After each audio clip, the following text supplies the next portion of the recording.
అసలు జై భీమ్ అంటే ఏంది?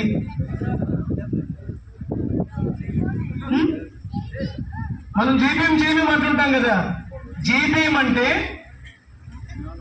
జ్ఞానం వికాసం వర్ధిల్లాలి. జై అంటే వర్ధిల్లాలి. ఏం వర్ధిల్లాలి? జ్ఞానం వికాసం. అది వర్ధిల్లినప్పుడు మనుషుల మధ్య తారతమ్యాలు మారిపోతాయి.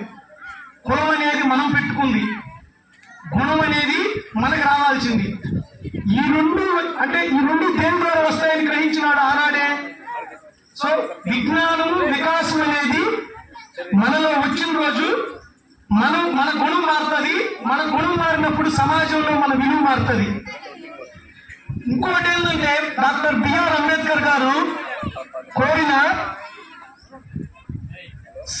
సమన్యాయం, అంటే సమాజంలో సమానత్వం పెంపొందాలి. సమాజంలో సమానత్వం ఎప్పుడు పెంపొందుతుంది? రిజర్వేషన్స్ అనేటివి అంటే మనుషుల మధ్య స్థాయిలను పెంచిన రోజు. అది విద్య ద్వారా ఒక్కటే మారుతారు ఏకైక వ్యక్తి డాక్టర్ బిఆర్ అంబేద్కర్. సార్ నేను పెద్దలు మాట్లాడారు ఇంతకు ముందు, ఒక చిన్న కరెక్షన్ చేస్తా. అంటే మేబీ నా స్థాయికి అది కరెక్షన్ చేయడం కాదు, నాకు అనిపించింది చెప్తున్నారు. సార్ ఏమన్నారంటే బడుగు బలహీన వర్గాల కోసం అని అన్నాడు.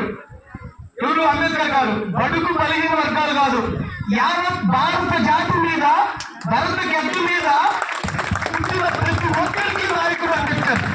ఎందుకంటే మనం జనరల్ గా పోతుంటాం. ఒక రాజకీయ నాయకుడు మన ముందు ఏదైనా మనల్ని పలకరించలేదో, మనల్ని గౌరవించలేదో, లేదా మనం అడిగిన కార్యక్రమం చేయలేదనుకో, ఏమంటావు? జనరల్ గా రేపు చూసిన ఎలక్షన్స్ రావా, ఆ ఎలక్షన్స్ వచ్చిన రోజు ఆయన అందు చేయాలంటాం. ఆ ఎలక్షన్ ఓటి హక్కును కల్పించిన అంబేద్కర్. మామూలుగా అప్పుడు మనకి రాజ్యాంగం వచ్చినప్పుడు కొంత డిస్కషన్ జరిగింది. ఏమని? ఓటు ఎవరికి ఇవ్వాలని తెలుసుకోవాలి పిల్లలు. అంటే ఆల్రెడీ యూత్ అంటే అందరికీ తెలియాలి కాబట్టి చెప్తున్నారు. అంటే మీకు తెలుసు ఉండొచ్చు కూడా కొంతమందికి. ఆ డిస్కషన్ లో గాంధీ, మన జాతి పిత అయిన గాంధీ ఏం చెప్పాడు? ఉన్నతమైన వర్గాలకు ఓటు హక్కు ఇవ్వాలన్నాడు.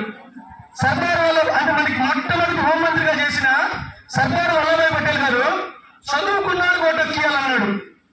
కానీ యావత్ భారత జాతి బాగుపడాలంటే ప్రతి ఒక్కరికి ఓటు హక్కు ఉండాలి, ప్రతి ఒక్కరూ ఓటు వేయగలగాలి. ఈ రోజు తెలియకుండా ఓటు ఇచ్చు, వాళ్ళు తెలుసుకునే రోజు ఆ ఓటు లేకపోయిందనుకో వాళ్ళు ఏ రోజుకి అక్కడే ఉండిపోతారు.